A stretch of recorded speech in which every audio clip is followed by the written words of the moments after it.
Hi guys, welcome back to my channel. This is the space that I created to talk about everything that happens on my journey to becoming a midwife.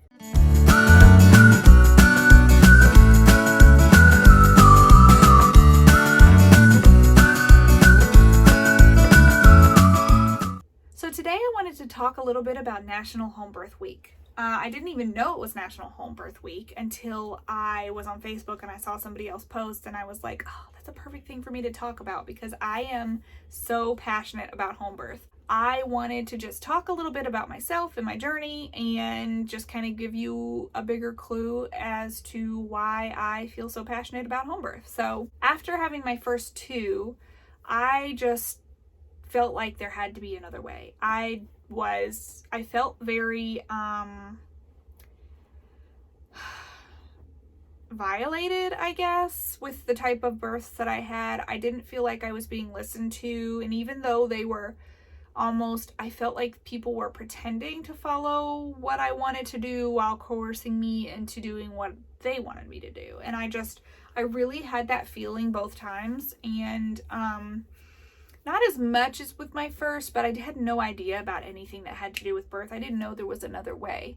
And I started researching it after the birth of my first. My first birth, it went pretty well, but I had some medicine that made me not really be able to remember a lot of it very well. And so it made me start researching like what are other avenues for pain management, and that just snowballed basically. And so here we are. Now I've had 6 children and I'm on my journey to becoming a midwife because I feel like women need to be advocated for and their needs and wants during birth matter. I'm not going to go into depth with all of my other births, but every single birth led me deeper and deeper into the journey. So with Liberty, she's my 6th, I had a home birth and I actually didn't originally plan that. Even though I was so passionate about it and supportive of all the other women who wanted to do it, I was still scared to do it. Mostly because I had a lot of people around me telling me that it wasn't a good idea. And that right there is one of the reasons that I'm becoming a midwife, because I want to be one of the first ones to stand up and say, you know what? Your thoughts and your feelings on this subject matter. How you feel when you are done having a baby matters. I'm sorry, but all the people that say all that matters is that you have a healthy baby, that is not true. All that does is disregards the feelings of the mother and all of the feelings that she felt about herself and her insufficiency and everything that happened during the birth. You're basically sweeping that under the rug and saying those don't matter. All that matters is that your baby is healthy. It does matter that you have a healthy baby, but there is so much more than that.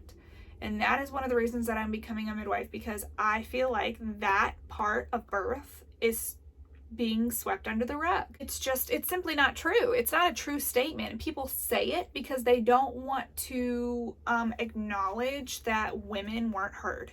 They don't want to look at birth as a big picture as a whole. They just want to say, well, the outcome is everybody's healthy, so no matter how we got here, no matter the journey, it's fine. It's not fine. If you were to get into a car accident and somebody got injured and at the end of the day, they lost their leg or something, and then, a couple years later, oh, well, it doesn't matter because everybody's healthy now. No.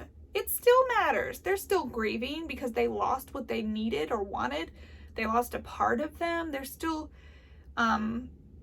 trauma related to that thing that happened. There's still feelings that are connected to that, big event. Like, all of those things are part of that. And I feel like with birth, we're so quick to just disregard that and say that it's not important because everybody's healthy at the end of the day, and that's just not true. It's not true.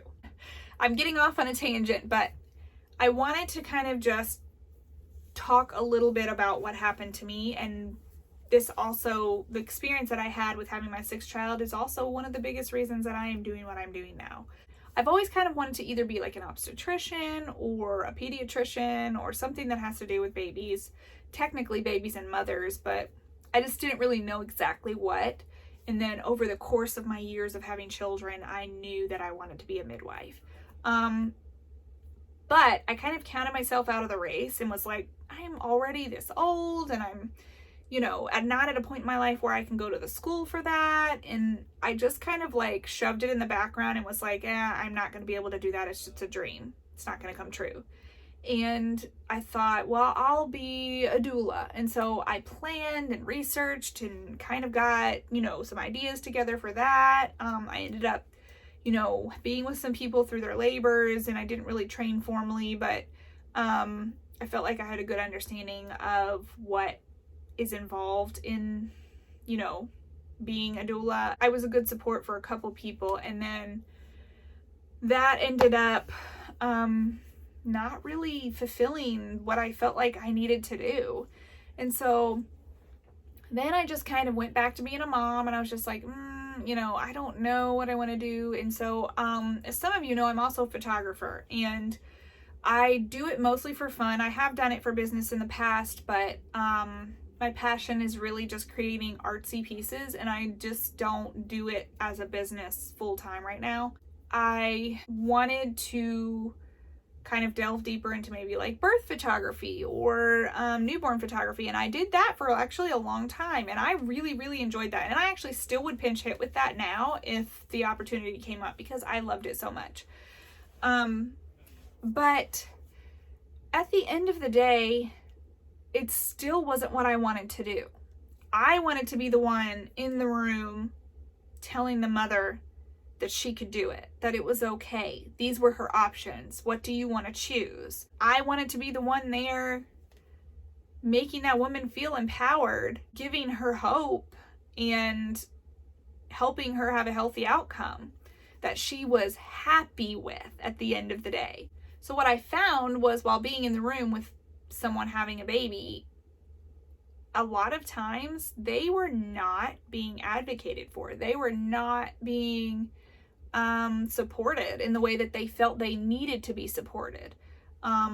It was a very cookie cutter type of experience. And so I feel like that there's so much more to birth and becoming a mother than just getting the baby out. I want to be there to be able to do that for women. So a little bit about my home birth, so that I am touching on that topic.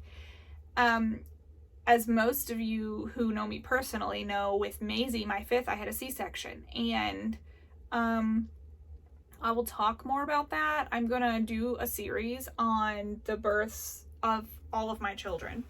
But what I want to say about that is it kind of set me up for a really difficult pregnancy experience with my sixth child. And so Liberty, when I got pregnant with her, I was like immediately nervous, because I knew that I was going to automatically have a strike against me because I had a C-section, and I didn't want another one. And what happened was, during all that time, COVID hit while I was pregnant, and all of this stuff with the hospitals was going down, and I knew that my experience that I needed to have to feel like I had a good birth with her was not going to happen. And slowly over time, all the way until I think I was 30 weeks when I switched to a midwife. I was that far along. And what solidified it for me was, I'm going to make a long story really short, because the story really needs to be told in detail, but I was promised a chance at a VBAC. But over the course of COVID and all the rules that were being put in place for women in the hospital, my chance was getting smaller and smaller, and more restrictions were being placed on what was going to be allowed to happen when I went into labor. So by the time I was 30 weeks, they had told me that I was not going to be able to leave my room to walk around. I was not going to be able to leave my bed, and I 100% was not allowed to take off the monitors, because there were not enough nurses to monitor me privately. So I was going to have to always be on the monitor so that somebody could always watch me from outside the room, and I wasn't allowed to leave my room because of COVID, and interacting with other people and spreading germs. So I also was not allowed to have anybody. I could have had my husband at that point in the hospital, and that was it. And I was just like, this is not fine with me, because I like being surrounded by women when I'm in labor, because women understand what I'm going through.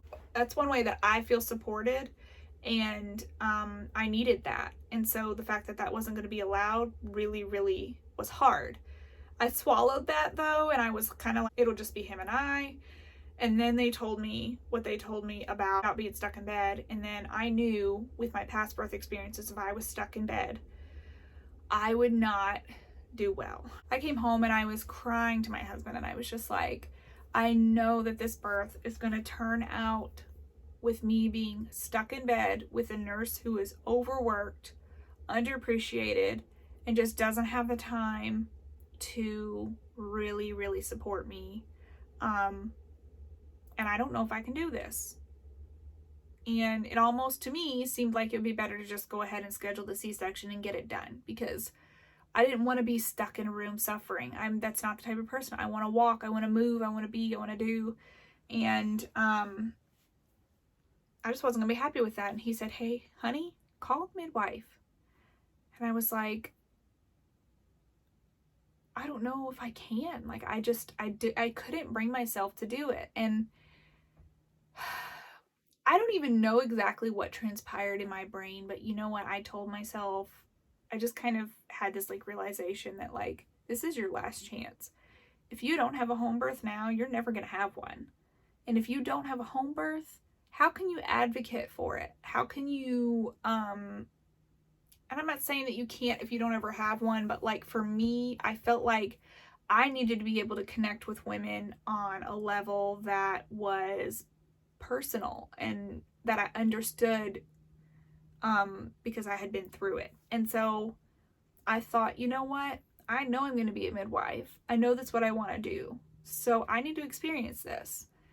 And it's also the answer to all of my problems right now. So I chose to go ahead and move forward with that. And so we did. We had our home birth. It was beautiful. It was the best experience I probably ever had in any of my births. And we ended up having her at home in the water, and it was wonderful. And hands down, if I had another baby, I'd do it all over again. That's all I would do. I'm so empowered that I did it and that I got through it, and had my biggest baby at that. My Liberty was 9 pounds when she was born, and I still to this day, I cannot believe I delivered a 9-pound baby naturally. But she actually was my easiest birth. So it goes to show you that weight is not necessarily a factor in how hard your birth is going to be.